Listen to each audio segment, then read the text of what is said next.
আমাদের এক দফা এক দাবি জাতীয়করণ উদ্দেশ্যে আমাদের সমগ্র বাংলাদেশের আনসারের পক্ষ থেকে প্রতিনিধি হিসেবে আমি সুমন দে বলতেছিলাম।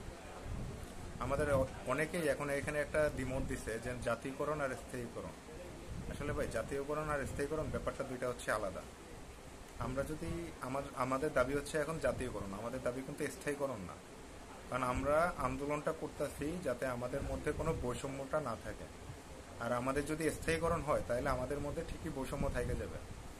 একজন সৈনিক যেভাবে সুযোগ সুবিধা পায়, আমরা যদি জাতীয়করণ না হয়ে আমাদেরকে যদি স্থায়ীকরণ করা হয় তাহলে আমরা সকল সুযোগ সুবিধা আমরা পাবো না। একজন সৈনিক, পুলিশ, নৌবাহিনী, বিমান বাহিনী, সেনাবাহিনী, এরা সকলে যারা আছে এরা কিন্তু সকলে হচ্ছে যে জাতীয়করণ, স্থায়ীকরণ না।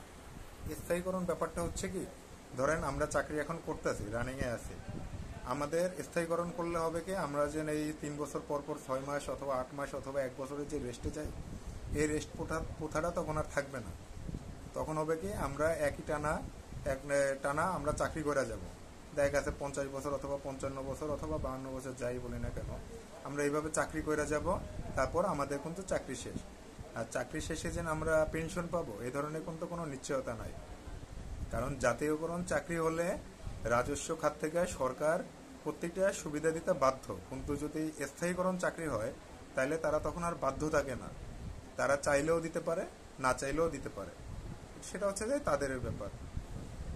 এখন এই গেল শনিবার দেখা গেছে কিন্তু বাংলাদেশের অনেক জায়গাতে, বাংলাদেশের প্রতিটা জায়গা থেকে এই দ্বারা কন্ট্রাকচুয়াল মানে আউটসোর্সিং হিসেবে যারা কাজ করে তারা কিন্তু সকালে আন্দোলনে করছিল। তাদেরকে কিন্তু ডক্টর মোহাম্মদ ইউনূস স্যার কিন্তু তাদেরকে আশ্বাস করছে তাদের চাকরিটা জাতীয় খাতে নিয়ে, রাজস্ব খাতে নিয়ে তাদেরকে রাষ্ট্রীয়ভাবে সুযোগ সুবিধা দেওয়া হবে। অন্যান্য সকল সরকারি কর্মকর্তাদের সাথে, কর্মচারীদের সাথে তারাও ঠিক সেমভাবে চাকরি করতে পারবে।